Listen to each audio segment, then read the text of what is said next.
नमस्कार, मैं हूं रविंद्र सोनी और आप देख रहे हैं श्रद्धा की रिवीजन का YouTube channel S Ravindra sir. आज हम एमपीपीएससी और एसएससी या दूसरी जो अन्य महत्वपूर्ण प्रतियोगिता परीक्षाएं हैं उनके लिए जो इंपॉर्टेंट टॉपिक बनता है जलप्रपात से रिलेटेड यानी वाटरफॉल से रिलेटेड, आज हम वही पढ़ेंगे। ठीक है, तो शुरू करते हैं हम जलप्रपात के बारे में। जलप्रपात यानी कि वाटरफॉल्स। वाटरफॉल वर्ल्ड डाटाबेस के अनुसार चौड़ाई की दृष्टि से भारत का सबसे बड़ा जलप्रपात जो है वो है जोग, या हम कहते हैं उसे गरसोप्पा। गेलसोप्पा मत समझ जाना, गरसोप्पा। ठीक है ना। तो सबसे बड़ा जलप्रपात अगर मैं चौड़ाई की दृष्टि से बात करता हूं तो वो है गरसोप्पा या जोग, जो कहां है? कर्नाटक राज्य में है। और कौन सी नदी पर है? तो शरावती नदी के द्वारा यह जलप्रपात निर्मित किया जाता है। ठीक है, तो शरावती गरसोप्पा यानी ये जो शरावती है ना, शरारती, ये गेलसोप्पा टाइप का आदमी है ना, शरारत करते हैं गेलसप्पा लोग, तो गेलसप्पा लोग शरारत करते हैं, यानी गेरसोप्पा जो है ये कहां है? गरसोप्पा शरावती नदी पर है। ठीक है, तो गरसोप्पा जलप्रपात शरावती नदी कर्नाटक में है, चौड़ाई की दृष्टि से सबसे बड़ा। अब आते हैं आयतन की दृष्टि से। यदि हमसे पूछा जाए कि आयतन की दृष्टि से भारत का सबसे बड़ा जलप्रपात कौन सा है, तो वह है शिव समुद्रम। कौन सा है? शिव समुद्रम। यह भी कहां है? कर्नाटक में ही है। कौन सी नदी पर है? तो कावेरी नदी पर है। ठीक है ना। तो यदि हमसे आयतन की दृष्टि से पूछेंगे सबसे बड़ा भारत का, तो हम कहेंगे शिव समुद्रम, कर्नाटक राज्य में, कावेरी नदी पर। और यदि हमसे पूछा जाएगा कि भैया आप तो चौड़ाई की दृष्टि से बताओ भारत का सबसे बड़ा जलप्रपात, तो हम कहेंगे गरसोप्पा या जोग जलप्रपात, जो कहां है? शरावती नदी के द्वारा निर्मित है। अब चलते हैं कुछ 2-3 अन्य महत्वपूर्ण जलप्रपात, उसके बाद हम चर्चा करेंगे मध्य प्रदेश के प्रमुख जलप्रपातों के बारे में। ठीक है, चित्रकूट जलप्रपात। ये जो जलप्रपात है ये भारत के नियाग्रा जलप्रपात के रूप में जाना जाता है। ठीक है ना। यदि हमसे पूछा जाए कि भारत का नियाग्रा जलप्रपात कौन सा है, तो हम कहेंगे चित्रकूट जलप्रपात। कहां है? तो ये छत्तीसगढ़ में है, बस्तर जिले में। कौन सी नदी के द्वारा बनाया जाता है? तो इंद्रावती नदी के द्वारा बनाया जाता है। तो इंद्रावती नदी यानी इंद्रा जो है, इंद्रा वो बिस्तर पर है। कहां है? बिस्तर पर है। और चित्रकूट में यानी कुटिया में, तो कुटिया में, चित्रकूट में इंद्रावती कहां है? बिस्तर में है। तो हमें समझ में आ जाएगा कि चित्रकूट जलप्रपात कहां है? कहां है भैया? कुटी यानी चित्रकूट। चित्रकूट कहां है? इंद्रावती नदी पर, और बस्तर जिला छत्तीसगढ़। ठीक है ना।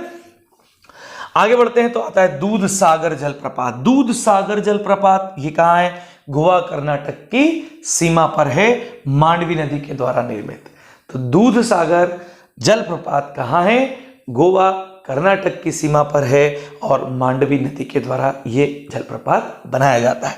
अब देखो दूध सागर, एक और आता है दुग्ध धारा। कंफ्यूज मत होना, दुग्ध धारा जो जलप्रपात है वो मध्य प्रदेश में है, उसके ऊपर भी अभी हम आएंगे। ठीक है, यह है दूध सागर। तो दूध सागर जलप्रपात पूछा जाए तो गोवा कर्नाटक की सीमा पर है, मांडवी नदी के द्वारा निर्मित।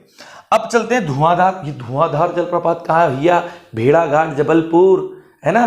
तो मार्बल की चट्टानें मिलती है ना जबलपुर में, तो वहीं पर ये जलप्रपात है, धुआंधार जलप्रपात, मध्य प्रदेश जबलपुर में, नर्मदा नदी के द्वारा। इसकी आवाज इतनी तेज होती है कि काफी दूर तक सुनाई देती है। ठीक है, तो ये धुआंधार जलप्रपात, इसकी धारा बहुत तेज गति से गिरती है, ऊपर से जब नीचे गिरती है तो बिल्कुल छोटे छोटे सूक्ष्म कण ऊपर आते हैं और ऐसा लगता है कि ये धुआं सा उठा हुआ है। तो जबलपुर में है ये धुआंधार जलप्रपात। भेड़ाघाट, भेड़े है ना, धुआंधार रूप से गिर रही हैं, चल रही हैं, तो आप समझ सकते हो भेड़ाघाट, धुआंधार। ठीक है ना। तो धुआंधार जलप्रपात कहाँ है? जबलपुर में है। ठीक है, तो अभी तक हमने 5 देखे हैं। एक बार और मैं रिपीट कर देता हूं, उसके बाद मैं चलूंगा मध्य प्रदेश की ओर। ठीक है ना। हमसे पूछा जाए कि भारत का चौड़ाई की दृष्टि से सबसे बड़ा जलप्रपात, हम क्या कहेंगे? जोग या गरसोप्पा। ठीक है ना। कौन सी नदी पर है? शरावती, क्योंकि गेलसप्पा लोग शरारत करते हैं, शरावती नदी पर है। और यदि पूछा जाए आयतन की दृष्टि से भारत का सबसे बड़ा जलप्रपात, तो हम कहेंगे शिव समुद्रम। यह आयतन की दृष्टि सबसे बड़ा। कौन सी नदी पर? कावेरी नदी पर। कहां? कर्नाटक में। और हमसे पूछा जाए चित्रकूट, चित्रकूट कुटिया, कुटिया में इंद्रावती, इंद्रावती नदी पर है, कहां है? बस्तर जिला, छत्तीसगढ़। ठीक है, और नियाग्रा जलप्रपात के समान इसे माना जाता है। दूध सागर जलप्रपात और एक है दुग्ध धारा। मैं फिर से रिपीट करा रहा हूं कि दूध सागर है न कि दुग्ध धारा। दुग्ध धारा मध्य प्रदेश में है, अनूपपुर जिले में। तो दूध सागर जलप्रपात है, ये गोवा कर्नाटक की सीमा पर है, मांडवी नदी के द्वारा निर्मित है। और धुआंधार जलप्रपात भेड़ाघाट जबलपुर, ठीक है, मध्य प्रदेश। अब हम चलते हैं मध्य प्रदेश के महत्वपूर्ण जलप्रपातों के ऊपर। अब हम मध्य प्रदेश में चलते हैं। सबसे पहले केवटी और चचाई। कौन सा नाम बोला है मैंने? इसको मैं थोड़ा रफ कर देता हूं, एक बार आप स्क्रीनशॉट ले लो। ठीक है, हम चलेंगे मध्य प्रदेश के महत्वपूर्ण जलप्रपातों के ऊपर। ठीक है, चलो अब मध्य प्रदेश में कौन कौन से महत्वपूर्ण है हम उसके ऊपर चलते हैं। तो भैया मध्य प्रदेश में हम चलते हैं सबसे पहले रीवा में। कहां चलते हैं? रीवा। तो रीवा जिले में कौन कौन से हैं भाई? तो रीवा जिले में दो जलप्रपात हमारे बड़े महत्वपूर्ण हैं जो बीहर नदी पर है। कहां है? रीवा में, रीवा जिला है, और रीवा जिला में दो हैं, केवटी, केवटी जलप्रपात, और एक है चचाई। ठीक है, केवटी चाची, केवटी चाची रहने दो आप। ठीक है, तो केवटी चचाई, केवटी चाची रहने दो, रीवा। ठीक है ना। तो रीवा जिले में है दो जलप्रपात, एक है आपके केवटी, एक है चचाई। कौन सी नदी पर है अगर पूछा जाए तो हम कहेंगे बीहर नदी पर है। कहां है? बीहर नदी पर। ठीक है, तो बीहर नदी पर दो जलप्रपात हो जाते हैं, बीहर नदी के द्वारा निर्मित, नदी पर नहीं सॉरी, नदी के द्वारा निर्मित। तो बीहर नदी के द्वारा निर्मित दो जलप्रपात हैं, केवटी और चचाई। इसके बाद हम चलते हैं कपिल धारा। ये कहां है? अनूपपुर जिले में। कहां है? अनूपपुर, अनूपपुर। अनूपपुर में हमारे पास एक आता है कपिल धारा, एक आता है दुग्ध धारा। कपिल धारा और एक आता है दुग्ध धारा। ठीक है ना। तो ये कपिल धारा और ये दुग्ध धारा कहां है? अनूपपुर। अनूपपुर कपिल दूध। ठीक है ना, अनूपपुर भी है, अनूप कपिल दूध। अनूप और कपिल को दूध पसंद है, यानी अनूपपुर में कपिल धारा भी है, दुग्ध धारा भी है। तो दुग्ध धारा जलप्रपात बोला जाए तो कहां है? अनूपपुर में, वो दूध सागर था। ठीक है ना।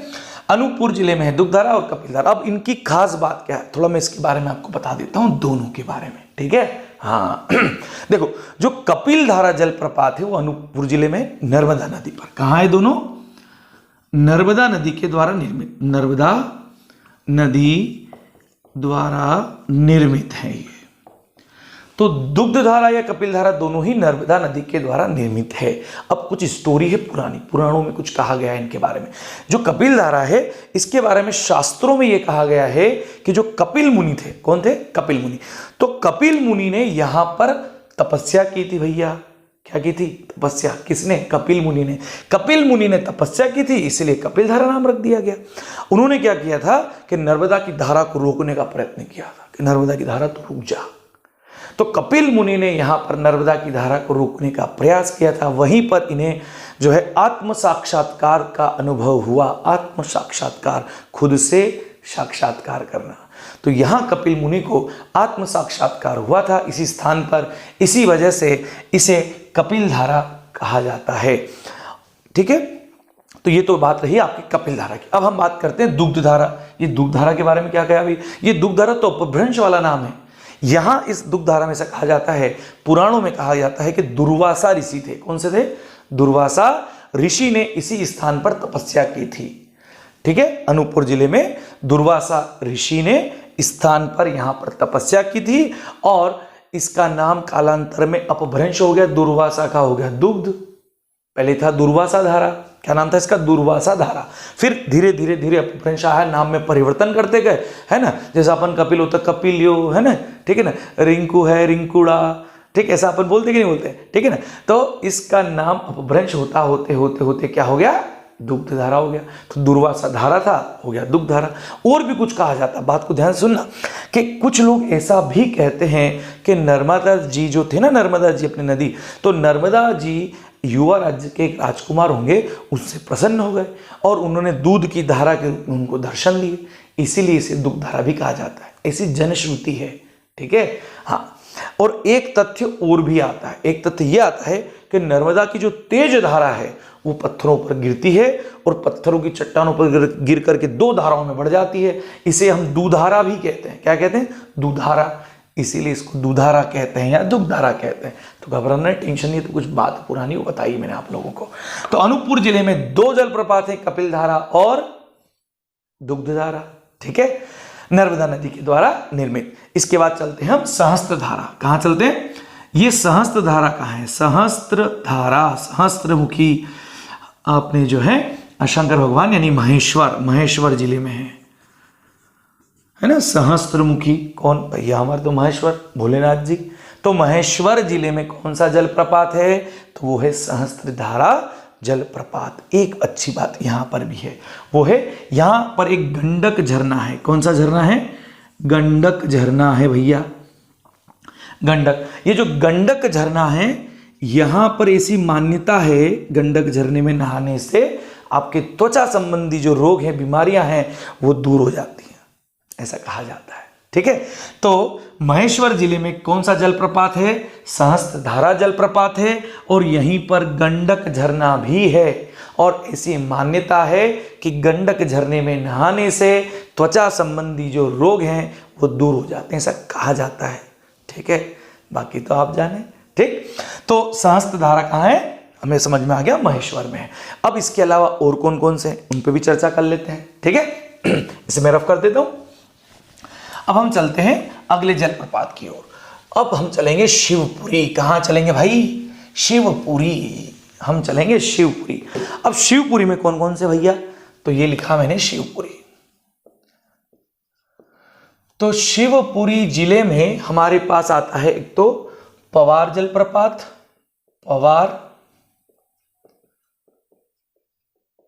पवार जलप्रपात, एक आता है भूराखो जलप्रपात, और एक आता है सुल्तानगढ़ जलप्रपात। ये तीन जलप्रपात जो है ये शिवपुरी जिले में आते हैं। तो शिवपुरी में कौन कौन से? पवार जलप्रपात, भूराखो जलप्रपात और सुल्तानगढ़। ठीक है, तो सुल्तान जो है भूरा है और नाम लगाता है पवार, तो सुल्तान भूरा पवार, सुल्तान भूरा पवार कहाँ है? शिवपुरी में है। ठीक है, तो सुल्तान भूरा पवार कहाँ? शिवपुरी। ठीक है, तो याद रह जाएगा ना कि शिवपुरी जिले में कौन कौन से जलप्रपात हैं? तो भूरा जलप्रपात या भूराखो जलप्रपात, सुल्तानगढ़ जलप्रपात और पवार जलप्रपात। ठीक है, शिवपुरी के बाद हम चलते हैं सागर की ओर। कहां चलते हैं? सागर।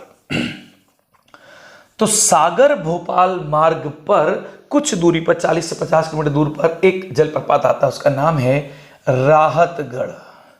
क्या आता है? राहतगढ़ जलप्रपात। और एक आता भालकुंड। ठीक है, तो राहतगढ़ जलप्रपात हमसे पूछा जाए या भालकुंड जलप्रपात पूछा जाए कि ये कहाँ है, कौन से जिले में, तो हम कहेंगे सागर जिले में। सागर में जाइए और राहत पाइए। ठीक है ना, तो सागर में क्या है? राहत है। ठीक है, तो राहतगढ़ जलप्रपात कहाँ है? सागर में है। और भालकुंड पूछा जाए वो भी कहाँ है? सागर में है। और इंदौर के लोगों को तो पानी मिल नहीं रहा है, पाताल से पानी निकालना पड़ रहा है उनको पीने के लिए। हाँ, तो पाताल पानी जलप्रपात कहाँ है? इंदौर में है भाई। तो इंदौर जिले में कौन सा है? तो इंदौर के निकट महू जो है ना, महू, कई लोग महू बोलते हैं, तो महू में है आपके पाताल पानी।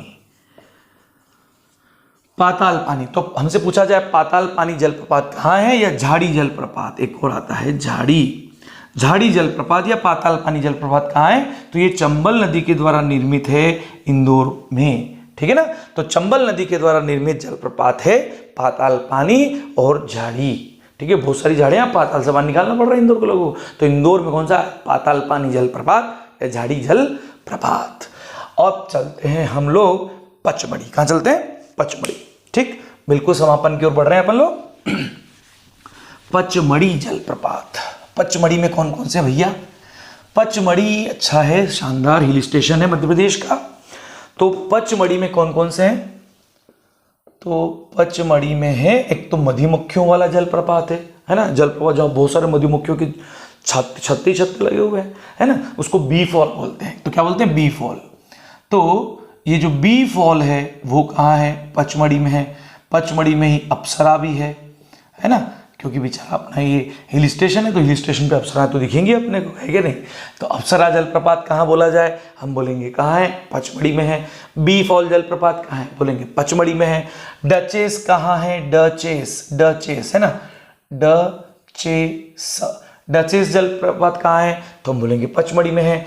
जमुना कहाँ है? जमुना जलप्रपात या रजत जलप्रपात पूछा जाए तो हम कहेंगे ये सारे जो जलप्रपात हैं ये पचमढ़ी में है। जमुना और रजत अप्सरा दिखने गए कहाँ पर? पचमढ़ी पे गए। किसके साथ? है ना, डचेस के साथ। और वहाँ कौन सा एक और फॉल है? बी फॉल, मधुमक्खियों का फॉल है ना, मधुमक्खियों के छत्ते सबसे ज़्यादा वहाँ लगे हुए हैं। तो हमसे पूछा जाए बी फॉल कहाँ है? मधुमक्खियों वाला, है ना, तो हम बोलेंगे कहाँ है? पचमढ़ी में है। ठीक है, अप्सरा पचमढ़ी, डचेस पचमढ़ी, है ना, रजत पचमढ़ी। तो रजत हो, जमुना हो, डचेस हो, अप्सरा हो या बी फॉल, ये कहाँ है? पचमढ़ी में है। और चलते हैं पांडव। पांडव जलप्रपात कहाँ है? तो पन्ना में है।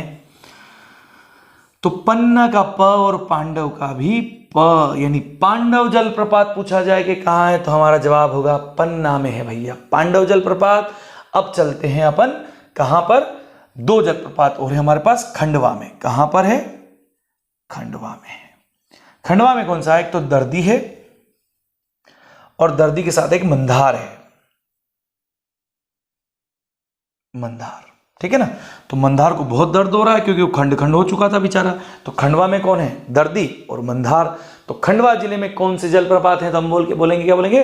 दर्दी और मंधार। तो दर्दी और मंधार जलप्रपात कहाँ है? खंडवा में है। पन्ना में पांडव है। ठीक है, तो ये थे आज के हमारे जलप्रपात के बारे में जानकारी। ठीक है, मैं इससे संबंधित और भी जानकारी के लिए और कुछ नए वीडियो लेके आपके बीच आऊँगा। अगर आपको वीडियो अच्छा लगा हो तो लाइक करें, कमेंट करें, शेयर करें अपने दोस्तों के साथ। ठीक है, तब तक के लिए जय हिंद।